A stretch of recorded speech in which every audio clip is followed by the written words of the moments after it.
मैं तो आज जो है स्वामी दयानंद की 200 जो है जयंती वर्षगांठ चल रही है, तो उसमें खटखट में उन्होंने सम्मेलन बुलाया था स्वामी दयानंद। तो आज फिर से जरूरत है स्वामी दयानंद जैसे आदमी हों जो समाज सुधारक हों, जो समाज में कमियां हों उनको दूर करें, त्रुटियां हों, शिक्षा का बढ़ावा दें। और जैसे उस समय जो जात पात में जकड़ा हुआ था, हमारा देश गुलामी की जंजीरों से जकड़ा हुआ था, तो स्वामी दयानंद ने प्रेरणा दी और आर्य समाज ने उनकी उसमें पूरा योगदान दिया आज़ादी की लड़ाई में और शिक्षा का बढ़ावा देने में। जैसे डीएवी संस्थाएं जो हैं वो उनकी प्रेरणा से खुली, जगह जगह खुली, और खासतौर पर उस समय जो पंजाब था उसमें, आज जो हरियाणा उसका पार्ट है, उस टाइम पाकिस्तान, पंजाब, हरियाणा, हिमाचल सारा एक प्रदेश था। वहाँ गया था मैं, और कल फिर जाऊंगा। कल जैन मुनि आ रहे हैं बड़ौदा में सुबह, थोड़ी देर के लिए उनके जाऊंगा।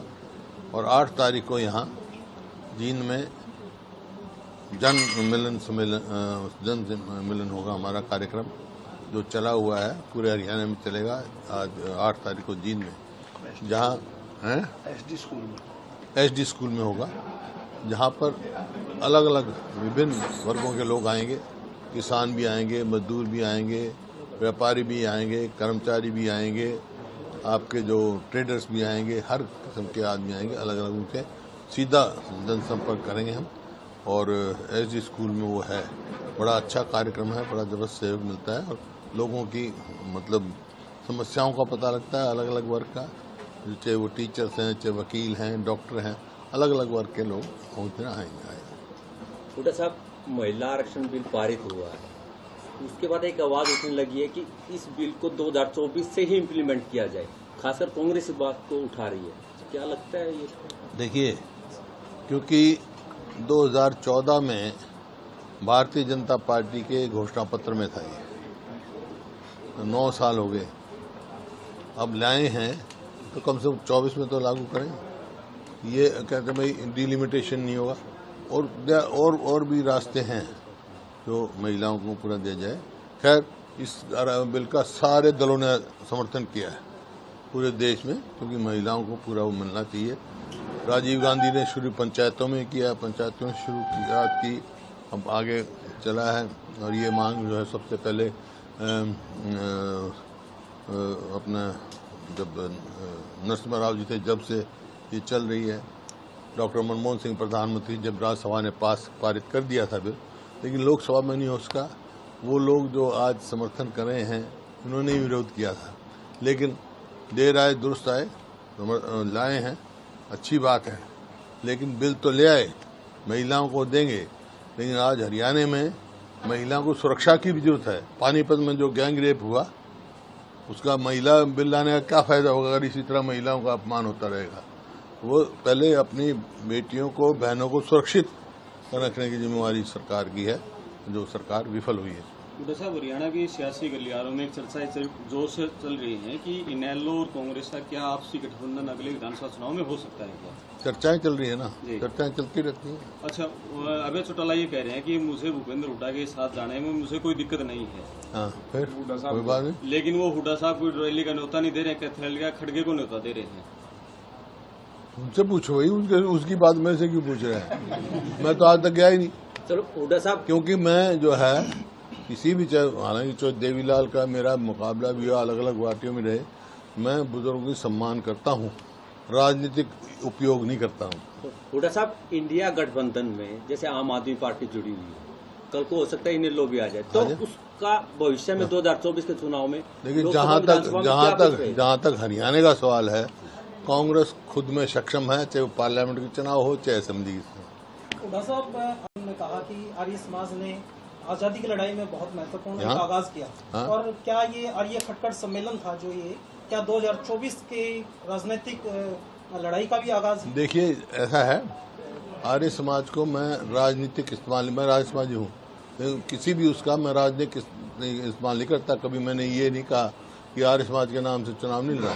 चुनाव तो समाज सेवा के नाम से रखते हैं। आर्य समाज है उसका अपना मेरा उसमें विश्वास है।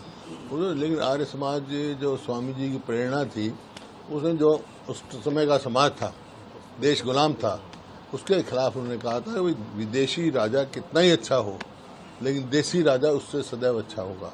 एक देशभक्ति की प्रेरणा उन्होंने दी और ये भी कहा कि शिक्षा का बढ़ावा होना चाहिए, और उसमें बहुत सारा कार्य किया आर्य समाज ने। तो इस काम के लिए समाज में जो त्रुटियां हैं, रूढ़िवाद सोच है, उसमें बदलाव आना चाहिए। बीजेपी सांसद रमेश बुदौड़े द्वारा जो भाषा संसद में प्रयोग की गई, उसको कैसे देखते हैं? निंदनीय है। कार्रवाई होनी चाहिए। आप सांसद रहे हैं, क्या उन पर कुछ कार्रवाई हो सकती है? होगी, प्रिविलेज कमेटी में आएगा, आना चाहिए। कोई ऐसा नहीं है सबको कि कोई उठ के कुछ भी बात कर दे।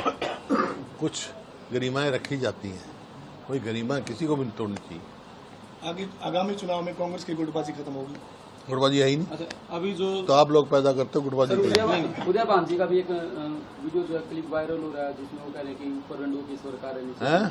उदय भांजी का एक वीडियो जो वायरल हो रहा है, जिसमें वो कह रहे हैं कि ऊपर रंडुओं की सरकार है, नीचे पंडुओं की सरकार है। पता नहीं, मैं दूसरे के बारे में क्या कहूँ, मैं वैसे कहता हूँ। डॉक्टर साहब, क्या जिला अध्यक्षों की जो लिस्ट है बार बार लटक रही है? पीछे रणदीप शैलजा किरण वो ऊपर मिले थे, खड़गे साहब से मिले थे, क्या उम्मीद है? पार्टी का अंदरूनी मामला है, पार्टी सबको अधिकार है अध्यक्ष को मिलने का, कोई बात नहीं। आप भी मिलो पार्टी के अध्यक्ष को। कल एक और मिला था, दूसरी पार्टी का भी व्यक्ति मिला था, मिलने का क्या मनाही है, सब मिलो। सवाल ये है आपने हैं कब तक लिस्ट जारी होगी? जल्दी होगी, जिला अध्यक्ष की होगी। देखो, ये प्रक्रिया है, पीसीसी के मेंबर बन गए, एआईसीसी के मेंबर बन गए, अब जिला के अध्यक्ष भी बन जाएंगे। आपने इसमें विधायकों को जिला अध्यक्ष बनाया, अखिलेश यादव को सौंपी, हुड्डा साहब भी अपनी राजनीतिक विरासत दीपेंद्र हुड्डा जी को सौंपने जा रहे हैं। ऐसा है, ये तो सबकी अपनी अपनी वो है। मेरे पिताजी राजनीति में थे, लेकिन रिटायर होने के बाद मैंने लिया, और जो दीपेंद्र के उसमें होगी क्षमता होगी तो वो आ जाएंगे, लेकिन सौंपी नहीं जाती ये बात, ये तो जनता की मर्जी होती डॉक्टर साहब, जिला अध्यक्ष का क्या पैमाना रहने वाला है? विधायकों को भी इसमें है। सारी बात आपको बतानी जरूरी नहीं है। डॉक्टर साहब, भाजपा सरकार ने जनसंवाद कार्यक्रम चलाया हुआ है। भाजपा सरकार जनसंवाद कार्यक्रम चला रही है। आज भी कृषि मंत्री जींद में आए हुए थे, उन्होंने ये कहा कि जो किसानों के लिए भाजपा ने किया है वो अतीत में किसी पार्टी ने नहीं किया। कुछ ऐसा क्या? ये ठीक कह रहे हैं, जो किसानों के साथ उन्होंने व्यवहार किया है। 700 किसान तो यहाँ हमारे किसान आंदोलन में कितने पे मुकदमे चल रहे हैं, ये उनका है। जब आज इस सरकार से, मौजूदा सरकार से हर वर्ग विमुख है, चाहे किसान हो, मजदूर हो, व्यापारी हो, कर्मचारी हो, शहरी हो, ग्रामीण हो। थोड़ा सा जो मौजूदा माहौल है 2024 को लेकर अभी से अटकलें चलने लगी हैं, आज आप कांग्रेस को कहाँ खड़ा मानते हैं, लोकसभा में और विधानसभा में? ऐसा है, विधानसभा में कांग्रेस की सरकार बनेगी, लोकसभा में आज हमारी एक भी सीट नहीं है, लेकिन बहुत अच्छा हमारा वो रहेगा। डॉक्टर साहब, नूह मामले में बजरंग दल, विहिप, उनके जो कार्यकर्ताओं ने पूरे मामले को पूरा भड़काया, लेकिन कांग्रेस के विधायक को उस मामले में गिरफ्तार किया गया है। तो ये देखिए, अपनी कमजोरी दिखाने के लिए दूसरे पे लपेटते हैं। इसी वास्ते मैंने पहले दिन कहा था कि भाई ये जो है, क्योंकि मुख्यमंत्री का बयान आया था कि ये सोची समझी साजिश है।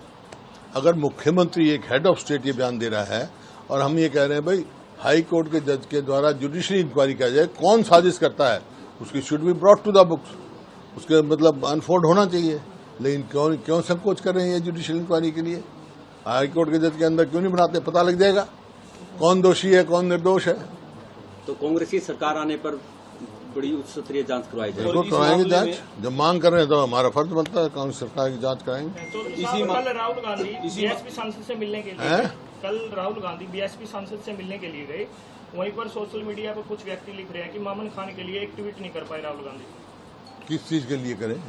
मैं कह रहा हूँ मैं कह रहा हूँ ना, जुडिशियल इंक्वायरी की मांग कर रहा हूँ, और ये कह रहा हूँ अपने दोस्त छुपाने, अपनी कमजोरी। वो सरकार विफल सरकार साबित हुई, this government prove to be failure. यहाँ का गृह मंत्री कहता है कि मेरे को 3 बजे पता लगा है, और वो भी किसी प्राइवेट आदमी ने बताया, तो कैसी सरकार है ये? 3 दिन पहले जींद में अभय चौटाला ने भी कहा कि मामन खान को कांग्रेस ने अकेला छोड़ दिया है। मामन खान बता देंगे ये। अभय चौटाला, मेरी आवाज सुनो, किसको सुना रहे हैं? उन्होंने आपसे टाई अप किया है कि कांग्रेस में भी ये आने मेरी के लिए समस्या, कुछ ऐसा? कुछ महीने पहले किसको आपसे सुना रहे हैं मेरे समझ से बाहर है, चलो वो वही बता दें किसको सुना 2 वो तारीख। कांग्रेस में आना चाहे तो उनका कहीं वेलकम करेंगे। हाइपोथेटिकल सवालों का जवाब नहीं देता मैं।